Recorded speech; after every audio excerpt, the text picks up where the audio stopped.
إن الحمد لله نحمده ونستعينه ونؤمن به ونتوكل عليه ونعوذ بالله من شرور أنفسنا ومن سيئات أعمالنا من يهده الله فلا مضل له ومن يضلل فلا هادي له أشهد أن لا إله إلا الله وأشهد أن محمدا عبده ورسوله أرسله بالهدى ودين الحق ليظهره على الدين كله ولو كره المشركون. اللهم صل على محمد وعلى آل محمد كما صليت على إبراهيم وعلى آل إبراهيم إنك حميد مجيد. أما بعد فإن خير الكلام كلام الله وخير الحديث كتاب الله وخير الهدي هدي محمد صلى الله عليه وسلم وشر الأمور محدثاتها وكل محدثة بدعة وكل بدعة ضلالة. أعوذ بالله من الشيطان الرجيم.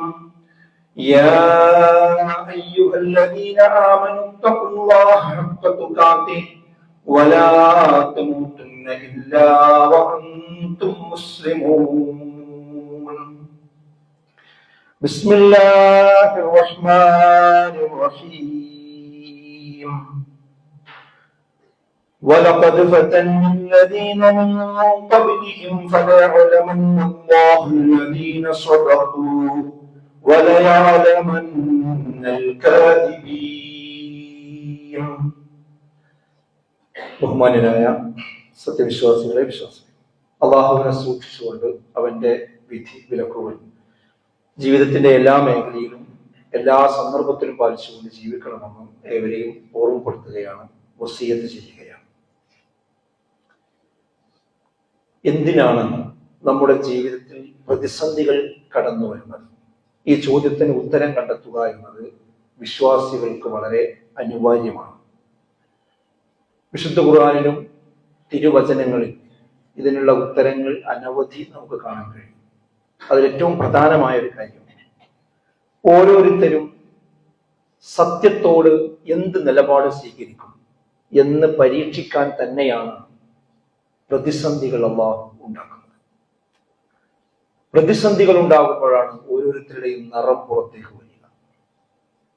ഓരോരുത്തരും എന്താണ്, ആരാണ്, പുറത്തു പറയുന്നതാണോ ഉള്ളിലുള്ളത് എന്നതൊക്കെ വ്യക്തമാവുക ഒരു പ്രയാസം വരുമ്പോഴാണ്. ആർക്കെങ്കിലും ഒരു സാമ്പത്തിക ബുദ്ധിമുട്ടോ പ്രയാസങ്ങളോ ഉണ്ടാകുമ്പോൾ ആ പ്രയാസമുള്ള സമയത്ത് മറ്റൊരാളോട് ആ ബുദ്ധിമുട്ട് പറയുന്ന സമയത്താണ് അയാളെ അത്രയും കാലം സ്നേഹിച്ചിരുന്നു എന്ന് പറയുന്നയാൾ ഇദ്ദേഹത്തെ സഹായിക്കുമോ ഇല്ലയോ എന്ന് തീരുമാനമാകുന്നത്. അത് ഇയാൾക്കൊരു പ്രയാസം വരുമ്പോഴാണ്. അപ്പോഴാണ് ആ കാര്യം വ്യക്തമാവുക. അതേത് വിഷയവും അങ്ങനെ തന്നെയാണ്. അതുകൊണ്ട് തന്നെയാണ് ഇസ്ലാമിക ചരിത്രത്തിൽ ഓരോ രീതിയിലുള്ള പരീക്ഷണങ്ങളും പ്രതിസന്ധികളും കടന്നുപോയിട്ടുള്ളത്. വിശുദ്ധ ഖുർആൻ പറഞ്ഞിട്ടുണ്ട്, വലഖദ് ഫതന്നൽ ലദീന മിൻ ഖബ്ലിഹിം, നിങ്ങൾക്ക് മുമ്പുള്ളവരെ നാം പരീക്ഷിച്ചിട്ടുണ്ട്. അതെന്തിനു വേണ്ടിയായിരുന്നു? ഫലയഅലമന്നല്ലാഹു ലദീന സ്വദഖൂ, നിങ്ങളുടെ കൂട്ടത്തിൽ സത്യവാന്മാർ ആരാണെന്നും അറിയുന്നതിന് വേണ്ടി. വലയഅലമന്നൽ കാദിബീൻ, ആരാണ് കളവ് പറയുന്നവർ എന്ന് മനസ്സിലാക്കുന്നതിന് വേണ്ടി. ആരാണ് സത്യം പറയുന്നവർ, ആരാണ് കളവ് പറയുന്നവർ? ഞാൻ ഇസ്ലാം വിശ്വസിച്ചിരിക്കുന്നു, സ്വീകരിച്ചിരിക്കുന്നു, ഷഹാദത്ത് കലം ചൊല്ലിയിരിക്കുന്നു എന്ന് പറയുകയും എന്നാൽ അതൊരു നിർണായക ഘട്ടം വരുമ്പോൾ അതിനോടൊപ്പം ഇല്ലാതിരിക്കുകയും ചെയ്യുന്ന അവസ്ഥ ആരിലൊക്കെയുണ്ട് എന്നറിയാൻ വലഖദ് ഫതന്നൽ ലദീന മിൻ ഖബ്ലിഹിം ഫലയഅലമന്ന അല്ലാഹു ലദീന സ്വദഖൂ വലയഅലമന്നൽ കാദിബീൻ, മുൻഗാമികൾ ആ നിലക്ക് പരീക്ഷിക്കപ്പെട്ടിട്ടുണ്ടെന്ന് മനസ്സിലാക്കാൻ വേണ്ടി എന്നാണ്. അപ്പൊ സഹോദരങ്ങളെ, നമ്മൾ മനസ്സിലാക്കേണ്ടത് ഏതൊരു പ്രയാസങ്ങളും പ്രതിസന്ധികളും നമ്മുടെ വ്യക്തി ജീവിതത്തിലും കുടുംബജീവിതത്തിലും സാമൂഹ്യ മണ്ഡലങ്ങളിലും ഒക്കെ ഉണ്ടാകുമ്പോൾ ആ സന്ദർഭത്തിൽ നമ്മൾ സത്യത്തിൽ നിന്ന് വ്യതിചലിക്കാതെ, അള്ളാഹുവിന്റെ വിശ്വാസത്തിൽ നിന്ന് വ്യതിചലിക്കാതെ, താൻ ഉയർത്തിപ്പിടിക്കുന്ന ആ ഷഹാദത്ത് കലിമയിൽ നിന്ന് വ്യതിചലിക്കാതെ അതിൽ ഉറച്ചു നിൽക്കുന്നവർ ആരാണ്? അതല്ല ഭൗതിക താല്പര്യത്തിന്റെ പിന്നാലെ, മറ്റു സ്ഥാനമാനങ്ങളുടെ പിന്നാലെ, മറ്റു സാഹചര്യങ്ങളുടെ പിന്നാലെ, പല ന്യായീകരണങ്ങൾ പറഞ്ഞുകൊണ്ടുള്ള അവസ്ഥയുടെ പിന്നാലെ ആരൊക്കെ നിൽക്കും എന്ന് തന്നെയാണ് വിശുദ്ധ ഖുർആൻ ഈ ഒരു കാര്യത്തിലൂടെ നമ്മളെ ഓർമ്മപ്പെടുത്തുന്നത്. യഥാർത്ഥത്തിൽ പ്രതിസന്ധികൾ വിശ്വാസികൾക്ക് ഈമാൻ വർദ്ധിപ്പിക്കുകയാണ് ചെയ്യുക. പ്രയാസങ്ങളും പ്രതിസന്ധികളും ഉണ്ടാകുമ്പോഴാണ് നമുക്ക് എത്രത്തോളം ഈമാൻ ഉണ്ട് എന്ന് നമുക്ക് തന്നെ മനസ്സിലാകാൻ ഒരു വഴി കൂടിയാണത്. അതാണ് വിശുദ്ധ ഖുർആൻ പറഞ്ഞത്. ഒരുപാട് സന്ദർഭങ്ങൾ നമുക്ക് ചരിത്രത്തിൽ കാണാൻ സാധിക്കും. മൂസാ നബി അലൈഹി സ്വലാത്തു വസ്സലാം ഫിർഔനിൽ നിന്നും രക്ഷപ്പെട്ടു പോകുന്ന ഒരു ഘട്ടം വിശുദ്ധ ഖുർആൻ വിശദീകരിക്കുന്നുണ്ട്. ഫിർഔൻ മൂസാ നബിയെ വെല്ലുവിളിച്ചു. ആ വെല്ലുവിളിയിൽ മൂസാ നബി അലൈഹി സ്വലാത്തു വസ്സലാം വരികയും അദ്ദേഹത്തിന്റെ കയ്യിലുള്ള ആ വടി അവിടെ ഇട്ടപ്പോൾ അത് പാമ്പായി ആ ഫിർഔൻ കൊണ്ടുവന്ന ആളുകളുടെ മുഴുവൻ പാമ്പുകളെയും ഓലപ്പാമ്പുകളെയും അത് വിഴുങ്ങുകയും അങ്ങനെ അതിൽ വിജയിക്കുകയും ചെയ്തു. അപ്പൊ മൂസാ നബി അലൈഹി സ്വലാത്തു വസ്സലാമയെ എതിർക്കാൻ വന്ന ആളുകൾ പോലും, ആ സാഹിര്യങ്ങളായ ആളുകൾ പോലും ഇത് കണ്ടപ്പോൾ മനസ്സിലായി അവർക്ക് ഞങ്ങളെ പോലെ സിഹ്ർ കാണിക്കുകയല്ല മൂസാ നബി അലൈഹി സ്വലാത്തു വസ്സലാം, ഇത് അദ്ദേഹത്തിന് അള്ളാഹുവിൽ നിന്നുള്ള സഹായം തന്നെയാണ്. അതുകൊണ്ട് ഞങ്ങൾ ഇതാ മൂസയിൽ വിശ്വസിച്ചിരിക്കുന്നു എന്ന് അവിടുന്ന് പ്രഖ്യാപിച്ചു. ആ പ്രഖ്യാപനം ഫിർഔനിന് ഒരിക്കലും പറ്റിയില്ല. അപ്പൊ ഫിർഔൻ പറഞ്ഞു എന്ത്, പല ഉപ്പത്തി അന്ന ഐതിയക്കും, നിങ്ങളുടെ കൈകാലുകൾ ഞാൻ ഛേദിക്കുക തന്നെ ചെയ്യും എന്ന് പറഞ്ഞ് ഭീഷണിപ്പെടുത്തി. ആ ഭീഷണിക്ക് വഴങ്ങാതെ മൂസാ നബി അലൈഹി സ്വലാത്തു വസ്സലാമയും അദ്ദേഹത്തിൽ അപ്പോൾ വിശ്വസിച്ച ആളുകളും അവിടെ നിന്ന് യാത്ര പോവുകയാണ്. പിന്നിൽ ഫിർഔനിന്റെ സൈന്യമുണ്ട്. ആ ചെങ്കടലിന്റെ വക്കത്തെത്തി. അവിടെ എത്തിയപ്പോൾ കൂടെയുള്ള ആളുകൾ ഒന്ന് പരിഭ്രമിച്ചു. അവര് പറഞ്ഞു, അതിന്റെ അടുത്ത് കണ്ടുമുട്ടിയപ്പോൾ മൂസാ നബി അലൈഹി സ്വലാത്തു വസ്സലാം പറയാണ്, നമ്മൾ പിടിക്കപ്പെട്ടല്ലോ മൂസ, നമ്മൾ പിടിക്കപ്പെട്ടല്ലോ എന്നുള്ള ഒരു അവസ്ഥ അവിടെ വന്നപ്പോൾ അപ്പോഴും മൂസാ നബി അലൈഹി സ്വലാത്തു വസ്സലാമിനെ തിരിച്ചു പറഞ്ഞ ഒരു കാര്യമുണ്ട്. അതെന്താ? അദ്ദേഹം പറഞ്ഞു, അങ്ങനെ വേണ്ട,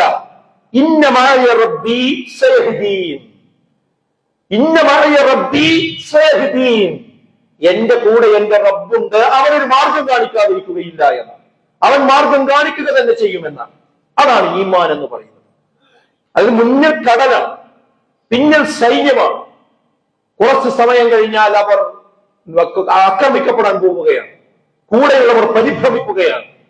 അപ്പോഴും അവിടെ മൂസാ നബി അലൈഹി സ്വലാത്തു വസ്സലാം നിസ്സംശയം പറയുകയാണ്, റബ്ബി സയഹ്ദീൻ, എന്റെ കൂടെ എന്റെ റബ്ബുണ്ട്, റബ്ബ് ഒരു വഴി കാണിക്കാതിരിക്കുകയില്ല. ഇതാണ് ഒരു വിശ്വാസിക്ക് പ്രതിസന്ധി ഘട്ടങ്ങളിൽ ഉണ്ടാകേണ്ടുന്ന ഒരു കാര്യം. നബി സല്ലല്ലാഹു അലൈഹി വസല്ലമയും അബൂബക്കർ റളിയല്ലാഹു അൻഹും കൂടി ഹിജ്റ പോകുന്നതിനായി രാത്രിയിൽ പുറപ്പെട്ട് തൗർ ഗുഹയിൽ അകപ്പെട്ട സമയം നമുക്ക് എല്ലാവർക്കും അറിയാം. ആ തൗർ ഗുഹയിൽ രാത്രി സമയത്ത് അതിനുള്ളിൽ കയറി അബൂബക്കർ റളിയല്ലാഹു നബി സല്ലല്ലാഹു അലൈഹി വസല്ലമയും ഇരിക്കുന്ന സമയത്ത് ശത്രുക്കള് ആ ഗുഹാമുഖത്തിന്റെ അപ്പുറത്ത് കൂടി ഇങ്ങനെ അങ്ങോട്ടും ഇങ്ങോട്ടും നടക്കുക. അപ്പോ അബൂബക്കർ റളിയല്ലാഹു അൻഹു നബിയോട് പറഞ്ഞു, അവരെങ്ങാനൊന്ന് താഴ്ന്നു നോക്കിയാൽ ആ ഗുഹയിൽ അകപ്പെട്ട ഞാൻ നബി സല്ലല്ലാഹു അലൈഹി വസല്ലമയുടെ കൂടെ ഗുഹയിൽ അകപ്പെട്ട സന്ദർഭം, ആ മുശ്രിക്കീങ്ങൾ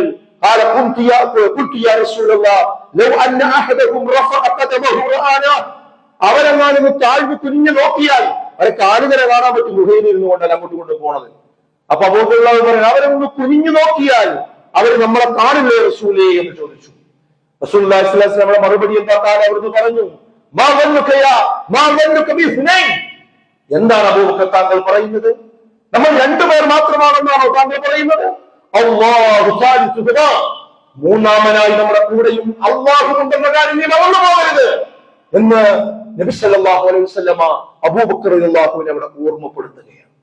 ഇതാണ് എന്ത് പ്രതിസന്ധികളുടെ അലമാലകൾ അലേപിച്ചു വന്നാലും, അവിടെ ഭൗതികമായ രീതിയിലുള്ള ഒരു സഹായവും ഇല്ലെന്ന് വന്നാലും, മേലെ പടച്ച തമ്പുരാനുണ്ട് എന്ന ആ ഉറച്ച വിശ്വാസത്തിന്റെ അചഞ്ചലമായി മുന്നോട്ട് പോകാൻ ആർക്ക് കഴിയുന്നുവോ ആ കഴിയുന്നവർക്കാണ് ഈമാനുള്ളത് എന്നാണ് നാം മനസ്സിലാക്കേണ്ടത്.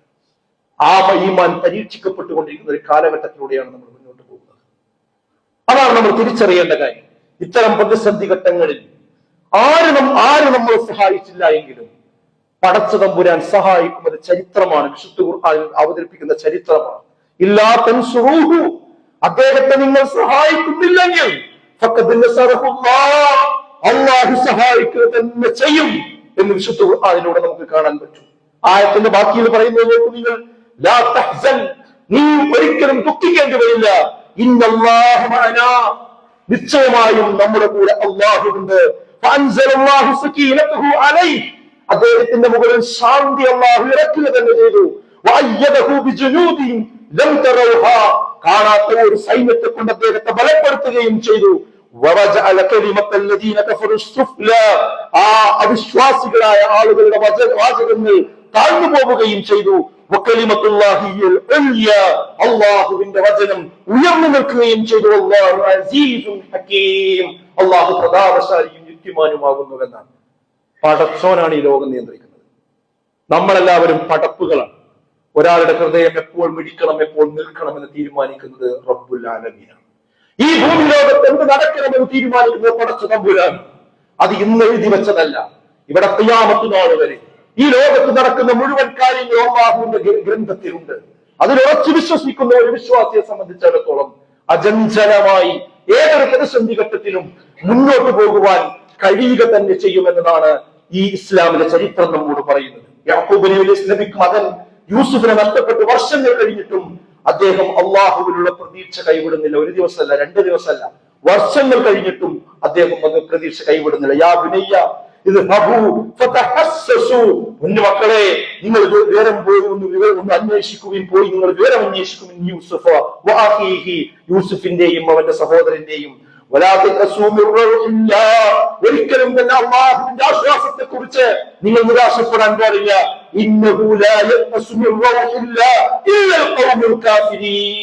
നിരാശ ബാധിക്കുന്നത് അള്ളാഹുവിന്റെ അടുക്കൽ നിന്നുള്ള ആശ്വാസത്തെ കുറിച്ച് നിരാശ ബാധിക്കുന്നത് ആർക്ക് മാത്രമാണ്? അവിശ്വാസികൾക്ക് മാത്രമായിരിക്കും. വിശ്വാസികൾക്ക് ഒരിക്കലും റബ്ബിന്റെ അടുക്കൽ നിന്നുള്ള നിരാശ ഉണ്ടാവുകയില്ല എന്നതാണ് വിശുദ്ധ ഖുർആൻ ഓർമ്മപ്പെടുത്തുന്നത്. പരീക്ഷണം വരുന്നതിന്റെ ലക്ഷ്യം എന്താണെന്ന് കൂടി ഖുർആനിൽ പറഞ്ഞിട്ടുണ്ട്. അതെന്താ? മയ്യുരിദില്ലാഹു ബിഹി ഖൈറൻ യുസിബ് മിൻഹു എന്നാണ്. ഒരാൾക്കാകട്ടെ, ഒരു വ്യക്തിക്കാകട്ടെ, ഒരു സമൂഹത്തിനാകട്ടെ അള്ളാഹ് നന്മ ഉദ്ദേശിക്കുന്നുണ്ട് എങ്കിൽ അവർക്ക് പരീക്ഷണങ്ങൾ വരുമെന്നാണ്. ഇന്നമഅൽ ഉസ്രി യുസ്റാ, ബുദ്ധിമുട്ടിന്റെ കൂടെയാണ് എളുപ്പമുണ്ടാവുക. കയറ്റം കയറിയതിനു ശേഷമാണ് ഇറക്കമുള്ളത്. വളവ് തിരിഞ്ഞതിനു ശേഷമാണ് നേരെയുള്ള റോഡുള്ളത്. എവിടെ ബുദ്ധിമുട്ടുണ്ടോ അതിന്റെ അപ്പുറത്ത് പ്രകാശം, അതിന്റെ അപ്പുറത്ത് എളുപ്പമുണ്ട്. കാർമേഘം മൂടി ആകാശം നമ്മൾ കണ്ടിട്ടുണ്ട്. ആ കാർമേഘത്തിന് അല്പായുസ് മാത്രമേ ഉള്ളൂ. ആ കാർമേഘം നീങ്ങി ആ സൂര്യൻ പുറത്തു വരുന്ന ഒരു സമയമുണ്ട്. കാർമേഘം നീങ്ങി ആ നിലാവെളിച്ചം ചന്ദ്രൻ പുറത്തു വരുന്ന ഒരു സമയമുണ്ട്. അത് വരും. കാർമേഘം എന്നും ആകാശത്തിൽ കാർമേഘം മൂടി നിൽക്കുകയില്ല. അത് ഇടിപൊട്ടിയാ മഴ പെയ്യും, അന്തരീക്ഷം തെളിയും. ആ തെളിയുന്നത് വരെ ഓരോരുത്തരും പരീക്ഷിക്കപ്പെടുമെന്ന് മാത്രം. ആരൊക്കെയുണ്ട് ഹക്കിന്റെ കൂടെ, ആരൊക്കെയുണ്ട് ധർമ്മത്തിന്റെ കൂടെ, ആരൊക്കെയുണ്ട് ഈ കാര്യങ്ങളുടെ കൂടെ എന്നത് കൃത്യമായി ഓരോരുത്തരും, ഓരോ സമൂഹവും, ഓരോ സംഘങ്ങളും, ഓരോ സ്ഥാപനങ്ങളും, ഓരോ സംഘടനകളും, ഓരോ കൂട്ടായ്മകളും ഈ കാര്യത്തിൽ പരീക്ഷിക്കപ്പെടുക തന്നെ ചെയ്യും. അതുകൊണ്ട് തന്നെയാണ് ഇവിടെ ഓരോ സന്ദർഭങ്ങളിൽ പ്രതിസന്ധികൾ ഉണ്ടാവുന്നത് മനുഷ്യന്മാരെ പരീക്ഷിക്കാനും നിലപാടുകൾ തിരിച്ചറിയാനും തന്നെയാകുന്നു എന്ന് തന്നെയാണ് ഇസ്ലാം മുന്നോട്ട് വെക്കുന്ന ഒരു സന്ദേശം. ആർക്കാണ് മംഗളം? ഒഴുകുന്നവരോടൊപ്പം ഒഴുകുന്നവർക്കല്ല, പോകുന്നവരോടൊപ്പം പോകുന്നവർക്കല്ല. എല്ലാവരും നാളെ മുതൽ മദ്യം അനുവദനീയമാണ്, അതെല്ലാവരും കുടിച്ചിരിക്കണം എന്ന് പറഞ്ഞാൽ, അതൊരു 1,00,000 ആളുകൾ പറഞ്ഞാലും അതിലൊരു മനുഷ്യനാണ് ആ മദ്യം എന്ന് പറയുന്നത് ഞാൻ മുസ്ലിമാണ്, എനിക്ക് ഹറാമാണ് എന്ന് പറഞ്ഞ് അതിൽ നിന്ന് മാറി നിൽക്കുന്നത് എങ്കിൽ ജനങ്ങളുടെ മുമ്പിൽ ഒരു പക്ഷേ ഈ 1,00,000 ആളുകൾ പുതിയ കാലമല്ലേ, ഇത് പുതിയ കാലമല്ലേ, ഇനി ലഹരി എന്നൊക്കെ പറഞ്ഞാൽ രാസലഹരി പ്രശ്നമുള്ളൂ, ഇനി കള്ളിനെ നിങ്ങൾ ലഹരിന്റെ കൂട്ടത്ത് കൂട്ടണ്ട എന്ന് പറഞ്ഞാൽ ഒരു പക്ഷെ അത് അംഗീകരിച്ചേക്കാം. പക്ഷേ അല്പം മത്തുണ്ടാക്കുന്നത് എന്താണോ അത് മുഴുവൻ ലഹരിയാണ്, അത് ഹറാമാണ് എന്ന് പഠിപ്പിച്ച ഒരു വിശ്വാസിയെ സംബന്ധിച്ചിടത്തോളം അയാൾ അതിൽ ഉറച്ചു നിൽക്കും. അങ്ങനെ ഉറച്ചു നിൽക്കുന്ന ധർമ്മവും അധർമ്മവും സത്യവും അസത്യവും കൂടിക്കലർന്ന് ഏതാണ് ഹക്ക് ഏതാണ് അസത്യം എന്ന് മനസ്സിലാകാതെ പ്രയാസപ്പെടും. ആ ഹക്കിനെ കണ്ടെത്തി അതിന്റെ കൂടെ ആരൊക്കെ എതിരായാലും ഞാൻ എന്റെ റബ്ബിനെതിരായത് ചെയ്യില്ല, റബ്ബിനെതിരായ നിലപാട് സ്വീകരിക്കില്ല എന്ന ഉറപ്പോടുകൂടി എഴുന്നേറ്റ് നിൽക്കുന്നവർക്കാണ് ബദഅൽ ഇസ്ലാമു ഗരീബ വസയഊദു കമാ ബദ ഫതൂബാ ലിൽ ഗുറബാ. റസൂലുള്ളാഹി സ്വല്ലല്ലാഹു അലൈഹി വസല്ലം പറയും, ഇസ്ലാം വന്നത് അപരിചിതമായി കൊണ്ടാണ്. അള്ളാന്റെ റസൂല് ആദ്യമായി അവിടെ മക്കത്ത് വന്നുകൊണ്ട് ഈ പ്രബോധന പ്രവർത്തനം നടത്തുമ്പോൾ പ്രവാചകനെ അനുകൂലിക്കാൻ ആരും ഉണ്ടായിട്ടില്ല. പിന്നീട് എതിർക്കാനാണ് ആൾക്കാരുണ്ടായത്. കൂടെയുള്ള കുടുംബങ്ങളടക്കം പ്രവാചകനെ വിട്ടുപോയി. പക്ഷെ റസൂലുള്ള ആ കലിമത്തു തൗഹീദുമായി മുന്നോട്ട് പോയി. പിന്നീട് എന്താ സംഭവിച്ചത്? മക്ക ഫത്ഹുണ്ടായി. ഇനി അള്ളാന്റെ റസൂൽ പറയുന്ന ഖിയാമത്ത് നാളിലേക്ക് അടുക്കുമ്പോഴും എന്ത് ചെയ്യും? അതേ അവസ്ഥയിലേക്ക് ഇസ്ലാം തിരിച്ചു പോകും. ഇസ്ലാമിലുള്ള കാര്യങ്ങൾ ആര് പറയുന്നുവോ അവൻ അപരിഷ്കൃതനാണെന്ന് പറയും, അവൻ താലിബാനി ചാപ്പ കുത്തും, അവൻ മോശക്കാരനാണെന്ന് പറയും, അവൻ തീവ്രവാദിയാണെന്ന് പറയും, അവൻ ഭീകരവാദിയാണെന്ന് പറയും, അവൻ ഇസ്ലാമോഫോബിയ ഉണ്ടാക്കുകയാണെന്ന് പറയും. അങ്ങനെ വളഞ്ഞിട്ട് ആക്രമിക്കും. ആ ആക്രമങ്ങളും കാര്യങ്ങളും ഒക്കെ വരുമ്പോഴും അതിൽ ഒറ്റപ്പെട്ട് ആ സത്യത്തിന്റെ ശബ്ദം ആര് പറയുന്നുവോ ബദഅൽ ഇസ്ലാമു ഗരീബ വസയഊദു കമാ ബദ ഫതൂബാ ലിൽ ഗുറബാ. ആ സമയത്ത് ആ ഗുറബാക്കൾക്ക്, ആ അപരിചിതർക്കാവുന്നു മംഗളം, ആ അപരിചിതർക്കാവുന്നു മംഗളം. സുഹൃത്തുക്കളെ, വല്ലാഖിറതു ഖൈറും വഅബ്ഖ. എന്നും ജീവിക്കാനുള്ള ഈ ദുനിയാവിലാണ് പരലോകത്താണ്. ഈ പരലോകം നഷ്ടപ്പെടുത്തുന്ന നിലപാടുകൾ എടുത്ത് നമ്മൾ മുന്നോട്ട് പോയാൽ ഇവിടുന്ന് തന്നെ എന്റെ പരീക്ഷ ഉണ്ടാവും. അത് വ്യക്തി എടുത്താൽ വ്യക്തിക്കുണ്ടാകും, കുടുംബം എടുത്താൽ കുടുംബത്തിനുണ്ടാകും, കൂട്ടായ്മകൾ എടുത്താൽ കൂട്ടായ്മകൾക്കുണ്ടാകും. അത് ഈ നാട്ടിൽ നിന്ന് തന്നെ നമുക്ക് ഇൻഷാ അല്ലാഹ് കാണാൻ കഴിയും, സംശയിക്കൊന്നും വേണ്ട. അതുകൊണ്ട് ഹക്കും ബാത്തിലും തമ്മിൽ യുദ്ധം ഉണ്ടാകുമ്പോൾ ഹക്കിന്റെ കൂടെ നിർഭയമായി ചേർന്ന് നിൽക്കാൻ നമുക്ക് സാധിക്കേണ്ടതുണ്ട്. അവർക്ക് മാത്രമേ നാളെ സ്വർഗത്തിൽ പ്രവേശിക്കാൻ കഴിയുകയുള്ളൂ. കാരണം ഈ ദുനിയാവിൽ വന്നത് നമ്മൾ കച്ചവടക്കാരനാകാനല്ല, നമ്മൾ ബിസിനസ്സുകാരനാകാനല്ല, നമ്മൾ ഡോക്ടറാകാനല്ല, നമ്മൾ എഞ്ചിനീയർ ആകാനല്ല, നമ്മൾ അധ്യാപകനാകാനല്ല, നമ്മൾ ഇവിടെ എന്തെങ്കിലും അങ്ങനെ ചെയ്ത് ജീവിക്കാനല്ല. മറിച്ച് പരീക്ഷണത്തിന് വന്നതാണ്. അള്ളാഹ് ഇബാദത്ത് എടുക്കാൻ വേണ്ടി വന്നത്. അള്ളാഹുവിന് ഇബാദത്ത് എടുക്കാനല്ലാതെ മനുഷ്യനെ ജിന്നുവർഗത്തിൽ സൃഷ്ടിച്ചിട്ടില്ല. പിന്നെ എന്തിനാ ജോലി? അത് മരിക്കുന്നത് വരെയുള്ള ഉപജീവന മാർഗം മാത്രമാണ്, അത് ലക്ഷ്യമല്ല. ഒരാൾ ഭക്ഷണം കഴിക്കണം, അപ്പൊ അയാളോട് ചോദിച്ചു എന്തിനാ ഭക്ഷണം കഴിക്കുന്നത്? അപ്പൊ അയാളെ മറുപടി, ഇവിടെ ഈ ഭക്ഷണത്തൊക്കെ കുറെ കറികളൊക്കെ ഉണ്ട്, അതൊക്കെ കൂട്ടാനാണ് എന്ന് പറഞ്ഞാൽ എങ്ങനെ ഉണ്ടാവും? അതല്ലല്ലോ ഭക്ഷണം കഴിക്കണ ലക്ഷ്യം. ഭക്ഷണം കഴിക്കണ ലക്ഷ്യം വിശപ്പടങ്ങാൻ. വിശപ്പടങ്ങാൻ ഭക്ഷണം വേണം. ഭക്ഷണം അകത്തേക്ക് പോകണമെങ്കിൽ അതിന് കറിയും കൂട്ടാനൊക്കെ വേണം, അത്രേ ഉള്ളൂ. അതേപോലെ ജീവിക്കണത് എന്തിനാന്ന് വെച്ചാൽ നമുക്ക് നാളെ പരലോകത്തെ രക്ഷ കിട്ടാനാണ്. അള്ളാഹ് ഇബാദത്തെടുത്ത് അള്ളാഹിനെ തൃപ്തിപ്പെടുത്തി ദീനനുസരിച്ച് ജീവിക്കാനാണ്. പക്ഷെ മരിക്കുന്നത് വരെ ജീവിക്കാനൊരു വീട് വേണം, അതുവരെ നമുക്ക് കുട്ടികൾക്ക് ചെലവിന് കൊടുക്കാൻ ജോലി വേണം. അത്രയും മഹീഷത്തിന് ഇവിടെ പ്രാധാന്യമാണ്. പക്ഷെ ഇന്നെന്താ? ഇത് ദുനിയാവാണ് എല്ലാം. ഈ ദുനിയാവ് ഒരു വഞ്ചിക്കുന്ന വിഭവമല്ലാതെ മറ്റൊന്നുമല്ല. നിസ്കരിക്കാൻ പോലും ആൾക്കാർക്ക് നേരമില്ല, അത്രക്ക് തിരക്കിട്ട് ഓടുകയാണ്. ആ ഓട്ടത്തിനിടയിൽ അറ്റാക്ക് ഉണ്ടാവും, അതാ സ്ട്രോക്ക് ഉണ്ടാവണം, അപകടം ഉണ്ടാവണം, മരിച്ചു പോകണം. ആ കബർക്കുള്ളതൊന്നും ഉണ്ടാവില്ല. ഇവിടെ ഉണ്ടാക്കി വെച്ചൊക്കെ മക്കളും ചെയ്യും, അങ്ങോട്ടും ഇങ്ങോട്ടും തോന്നിയ സംഘട്ടും ചെയ്യും. അത് നല്ലോണം ആലോചിക്കുക. നമ്മൾ മരിച്ചു പോകുമ്പോൾ കൊണ്ടാകാനുള്ള മൂല്യങ്ങളാണ് നമുക്ക് വേണ്ടത്, അല്ലാതെ ദുനിയാവിന്റെ വഞ്ചനയിലും താല്പര്യത്തിലല്ല നമ്മൾ പെടേണ്ടത്. ഈ കാലഘട്ടം വളരെ പ്രധാനമാണ്. പടച്ച തമ്പുരാൻ അങ്ങനെ പരീക്ഷണത്തിൽ പതറാതെ ഹക്കിനോടൊപ്പം നിൽക്കുവാനുള്ള തൗഫീക്ക് നമുക്ക് എല്ലാവർക്കും പ്രദാനം ചെയ്യുമാറാകട്ടെ.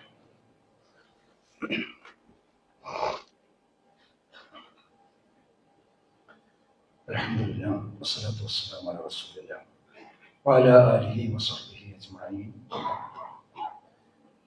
ബഹുമാന്യരായ സത്യവിശ്വാസികളെ വിശ്വാസികൾ, അള്ളാഹുവിനെ സൂക്ഷിച്ച് ജീവിക്കണമെന്ന് ഒരിക്കൽ കൂടി ഓർമ്മപ്പെടുത്തുകയാണ്, വസിയത്ത് ചെയ്യുകയാണ്. നമ്മൾ മുഹറം മാസത്തിലാണുള്ളത്. മുഹറം മാസത്തിന്റെ പ്രത്യേകത ഹിജറ കലണ്ടറിൽ 1ാമത്തെ മാസമാണ്. അഥവാ മുസ്ലിമീങ്ങളെ സംബന്ധിച്ചിടത്തോളം ഇത് പുതുവർഷമാണ് മുഹറം മാസം എന്ന് പറയുന്നത്. ഒരു കാര്യം നമ്മൾ ചിന്തിക്കേണ്ടത്, നമുക്കൊരു വയസ്സ് കൂടിയിരിക്കും. അതാണ് ഓരോരുത്തരും ചിന്തിക്കേണ്ട ഒരു കാര്യം. വയസ്സ് കൂടുന്തോറും നമുക്ക് വിവേകം വർദ്ധിക്കണം, നമ്മുടെ ആത്മവിചാരണ വർദ്ധിക്കണം. നമ്മളിങ്ങനെ മരണത്തിലേക്കുള്ള സമയം ഇങ്ങനെ അടുത്തുകൊണ്ടിരിക്കണം എന്നൊരു ഓർമ്മ നമുക്ക് വേണം. അതാണ് ഒന്നാമത്തെ കാര്യം. രണ്ടാമത്തത്, ഈ മുഹറം മാസത്തിൽ റസൂലുള്ളാഹി സ്വല്ലല്ലാഹു അലൈഹി വസല്ലമ വലിയൊരു പുണ്യം കിട്ടുന്ന കാര്യം നമ്മളെ പഠിപ്പിക്കുന്നുണ്ട്. അഫ്ളലു സിയാമി ബഅദ റമദാൻ. റമദാനിന് ശേഷമുള്ള ഏറ്റവും അഫ്ളലായിട്ടുള്ള നോമ്പ് എന്ന് പറയുന്നത് ഷഹ്റുല്ലാഹിൽ മുഹറം, അള്ളാഹുവിന്റെ മാസം എന്ന പേരിൽ അറിയപ്പെടുന്ന മുഹറം മാസത്തിലെ നോമ്പാകുന്നു. വഅഫ്ളലുസ് സ്വലാത്തി ബഅദൽ ഫരീദത്തി സ്വലാത്തുൽ ലൈൽ, അതുപോലെ തന്നെ നിർബന്ധ നമസ്കാരങ്ങൾക്ക് ശേഷമുള്ള ഏറ്റവും പുണ്യമുള്ള നമസ്കാരം എന്ന് പറയുന്നത് സ്വലാത്തുൽ ലൈൽ, രാത്രിയുള്ള നമസ്കാരമാകുന്നു എന്നാണ്. വസിയാമു യൗമി ആശൂറ അഹ്തസിബു അലല്ലാഹി അൻ യുകഫറ സനത്തല്ലതി ഖബലഹു, ആശൂറ നോമ്പ് എന്ന് പറയുന്നത് കഴിഞ്ഞുപോയ വർഷത്തെ മുഴുവൻ പാപങ്ങളും പുറത്തു കിട്ടുന്ന നോമ്പാകുന്നു എന്നാണ്. അപ്പൊ സഹോദരങ്ങളെ, ഈ നോമ്പ് നോൽക്കാൻ വേണ്ടി നമ്മൾ ശ്രദ്ധിക്കുക. ഈ വരുന്ന 6, 7 തീയതികളിൽ അഥവാ ഞായർ, തിങ്കൾ ദിവസങ്ങളിലാണ് നമുക്ക് കേരളത്തിൽ നോമ്പുള്ളത്. ഈ കഴിഞ്ഞ മാസപ്പിറവി ദർശിക്കുന്ന ദിവസം നിങ്ങൾക്കറിയാം, ശക്തമായ മഴയായിരുന്നു. 7 ജില്ലകളിൽ അന്ന് അവധിയായിരുന്നു സ്കൂളിനൊക്കെ. അത്രയ്ക്ക് ശക്തമായ മഴയായി. അതുകൊണ്ട് കാർമേഘം മൂടി മഴയായതുകൊണ്ട് തന്നെ അന്ന് കൂടുതൽ സമയമുണ്ടായിട്ട് മാസം കണ്ടിട്ടില്ല. അതുകൊണ്ടാണ് അത് 30 തികച്ച് 1 പൂർത്തീകരിച്ച് നമ്മളതിന്റെ കണക്ക് പ്രകാരം വരുമ്പോൾ 6, 7 നമുക്ക്, അഥവാ ഞായർ തിങ്കളാണ് മുഹറം 9, 10. അല്ലാഹു റസൂൽ പറഞ്ഞതാണ്, മുഹറം 10ന്റെ പ്രാധാന്യം പറഞ്ഞു. റസൂൽ നോറ്റു. ഇനി അടുത്ത വർഷം ഞാൻ ജീവിച്ചിരിക്കുമെങ്കിൽ, എനിക്ക് ആയുസ്സുണ്ടാകുമെങ്കിൽ ഞാൻ 9 നോൽക്കുമായിരുന്നു എന്ന് റസൂൽ പറഞ്ഞിട്ടുണ്ട്. പക്ഷെ ആ വർഷമായപ്പോഴേക്കും റസൂലുള്ള വഫാത്തായി. അപ്പൊ റസൂലുള്ളയുടെ സുന്നത്ത് എന്ന് പറയുന്നത് റസൂലുള്ളയുടെ വാക്കും മൗനാനുവാദവും പ്രവൃത്തിയും ഒക്കെ റസൂലുള്ളയുടെ സുന്നത്താണ്. റസൂലുള്ളയുടെ വാക്കിൽപ്പെട്ടതാണെന്ത്, അടുത്ത വർഷം ഞാൻ ഉണ്ടാവുകയായിരുന്നെങ്കിൽ 9 നോൽക്കും എന്നത്. അപ്പൊ നമ്മളെ സംബന്ധിച്ചിടത്തോളം 9, 10 നമ്മളെ സംബന്ധിച്ചിടത്തോളം നമുക്ക് സുന്നത്തായ കാര്യമാണ്, നോമ്പാണ്. ആ ദിവസങ്ങളിൽ ആ നോമ്പ് നോക്കാൻ നമ്മൾ ശ്രദ്ധിക്കുക, അതിന്റെ പുണ്യം നേടുക. അല്ലാഹു അതിനുള്ള തൗഫീഖ് നൽകി അനുഗ്രഹിക്കുമാറാകട്ടെ. നമ്മുടെ ജീവിതത്തിൽ വന്നുപോയ ചെറുതും വലുതുമായ എല്ലാ പാപങ്ങളും അല്ലാഹു നമുക്ക് വിട്ടുപുറത്ത് മാപ്പാക്കി തരുമാറാകട്ടെ. നമ്മുടെ കൂട്ടത്തിൽ രോഗം കൊണ്ട് കഷ്ടപ്പെടുന്ന എല്ലാവർക്കും അല്ലാഹു ആശ്വാസവും ശമനവും നൽകി അനുഗ്രഹിക്കുമാറാകട്ടെ. ഹക്കും ബാത്തിലും കൂട്ടിക്കുഴഞ്ഞ് മുന്നോട്ട് പോകുമ്പോൾ അതിൽ ഹക്ക് ഏതാണെന്ന് തിരിച്ചറിയാനുള്ള ഒരു വിവേകം നമുക്കും നമ്മുടെ കുടുംബത്തിനും അല്ലാഹു പ്രദാനം ചെയ്യുമാറാകട്ടെ. ഹക്കിനോടൊപ്പം ഏത് പ്രതിസന്ധി ഘട്ടത്തിലും നിലകൊള്ളുവാനുള്ള തൗഫീഖ് അല്ലാഹു നമുക്ക് എല്ലാവർക്കും നൽകുമാറാകട്ടെ. അല്ലാഹു والمسلمين والمسلمات الأحياء منهم والأموات إنك مجيب الدعوات يا قاضي الحاجات. ربنا اصرف عنا عذاب جهنم إن عذابها كان غراما. ربنا هب لنا من أزواجنا وذرياتنا قرة أعين واجعلنا للمتقين إماما. اللهم أجرنا من النار، اللهم أجرنا من النار، اللهم أجرنا من النار. اللهم أعز الإسلام والمسلمين وأذل الشرك والمشركين. ربنا تقبل منا إنك أنت السميع العليم وتب علينا إنك أنت التواب الرحيم. ربنا آتنا في الدنيا حسنة وفي الآخرة حسنة وقنا عذاب النار. آمين يا أرحم